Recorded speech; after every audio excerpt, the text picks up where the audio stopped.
লজ্জা লাগে না বাবা? কিন্তু মেয়েটার যন্ত্রণায় সে হার্ট ফিল করলো। মেয়েটা এরপরে মারা গেল।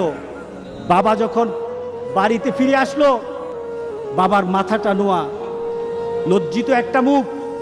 এখনই আমার মেয়ের সাথে দেখা হলে আমার কানে বাজতেছে, আমার মেয়ে আমাকে বলেছে, লজ্জা লাগে না বাবা? আমি কিভাবে আমার মেয়ের সামনে যাব? এই চিন্তা যখন করতেছে, এমন সময় দরজা খোলার সাথে সাথে একটা চিৎকার শুনলো।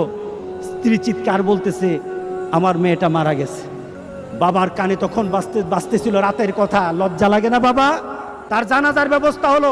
মেয়েটাকে যখন কবরের মধ্যে দাফন করে দেয়, কবরের মধ্যে রাখা অবস্থায় বাবা চিৎকার করার কথা ছিল, বাবা চিৎকার করে নাই, বাবা হেসে দিয়েছে।